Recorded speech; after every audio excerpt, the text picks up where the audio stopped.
Tem algo que eu li hoje que eu queria comentar, que é sobre o feminismo. Esse texto, essa frase diz assim: o feminismo existe porque os direitos dos homens são universais e os das mulheres não. Eles dependem da religião, dependem do contexto geográfico, do contexto político, enfim, as mulheres não têm direitos universais. E isso ali no texto diz que se o homem passar a fronteira de uma cidade ou de um país, ele terá os mesmos direitos. Mas isso seria uma falácia, isso não corresponde à veracidade da vida, à veracidade das situações sociais. De acordo com os direitos humanos, todos os direitos, seja de igualdade, liberdade, estão relacionados aos homens e às mulheres. Todas as mulheres e os homens do mundo têm os mesmos direitos. Mas o que diferencia é a violação desses direitos. Pode ser que em algum país esses direitos universais sejam violados. E isso diz respeito ao homem e à mulher. Tem países que os direitos dos homens são violentados. O direito à liberdade, o direito à propriedade, o direito a viver, assim como também mulheres têm seus direitos violados. Eu não posso dizer que eu, enquanto homem, tenho um direito universal e ele não é violado.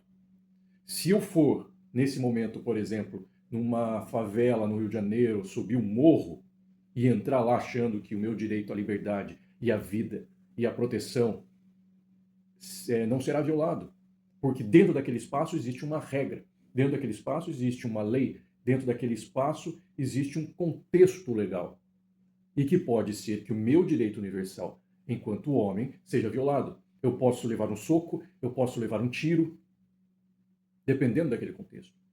E às vezes, por ser homem, pode ser que uma mulher entre ali naquele espaço e não sofra o mesmo dano que eu, enquanto homem, posso sofrer. Da mesma maneira, uma mulher pode sofrer um dano diferente de que eu, enquanto homem, não sofreria. Então é uma falácia dizer que os direitos dos homens são universais e eles não são violados em lugar algum.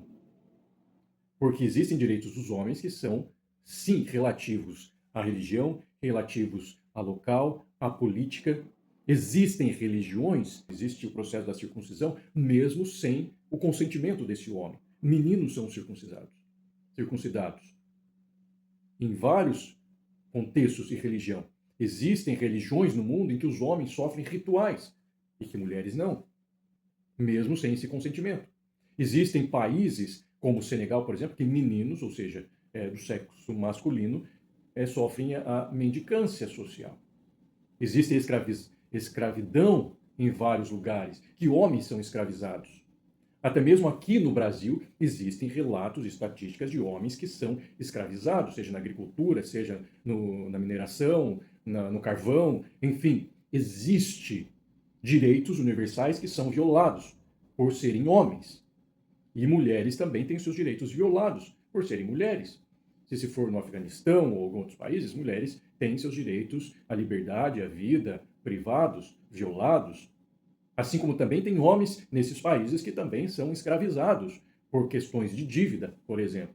Então, o feminismo, se nós olharmos na sua história e na sua raiz, nasce por questões sociais. Sim, por igualdade de direitos sociais. Existem duas personagens que são cruciais nesse início dos direitos das mulheres, que é Olympe de Gouges, lá no século XVIII, e Mary Wollstonecraft, que também é no século XVIII, um pouco posterior ao Olympe de Gouges. Olympe de Gouges foi decapitada no momento ali da Revolução Francesa, mas não por ser mulher, mas por ir contra a Revolução. Assim como homens também morreram, também foram decapitados por irem contra aquilo que se propunha, a Revolução. Então não é uma questão de gênero. Mas falando dela, ela sim lutou pelos direitos das mulheres, direitos sociais, direitos de lugar, posição, de fala, de voto, de ter autoridade social.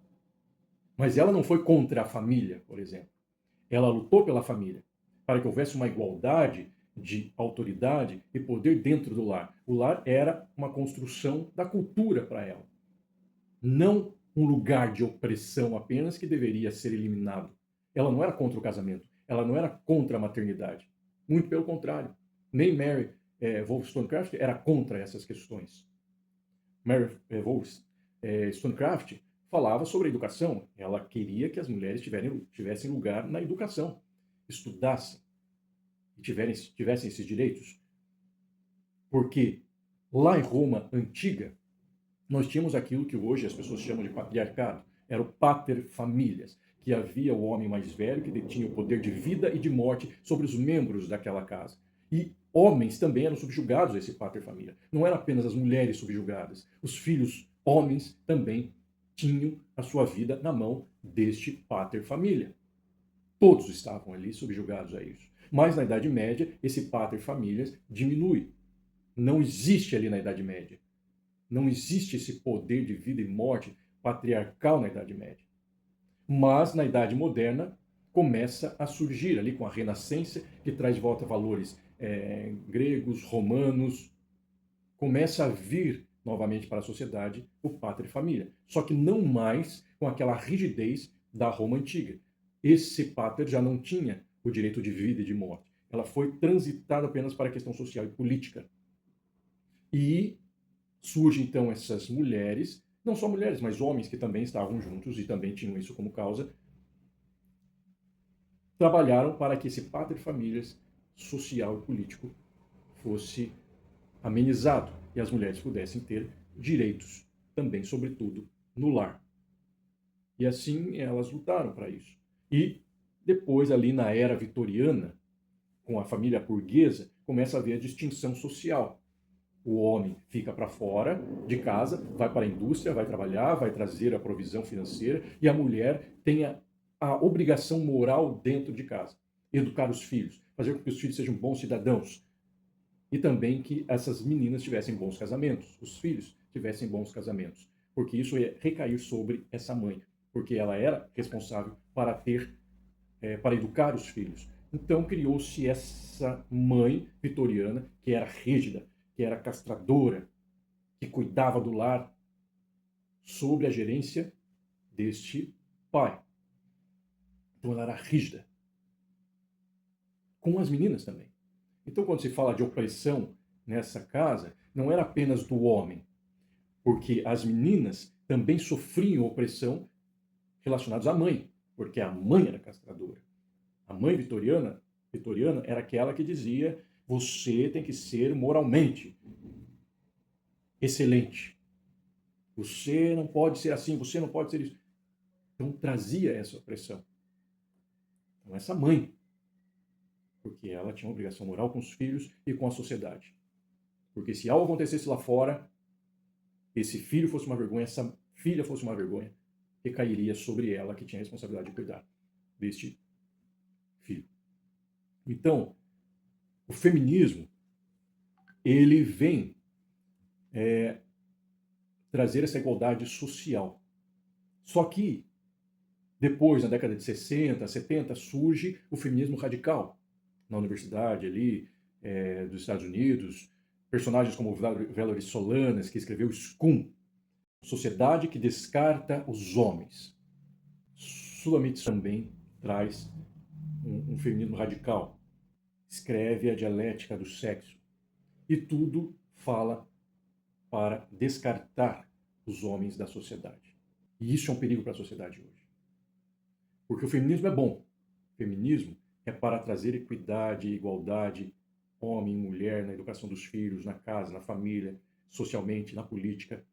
Mas o feminismo, que é essa parte radical, pode ser muito prejudicial porque eleva a mulher e diminui o homem. E isso vai afetar a paternidade, isso vai afetar a construção dos filhos, a família, ver o homem como opressor, como violento, e nem todos são assim. Então é preciso feminismo, ok. Não feminismo radical.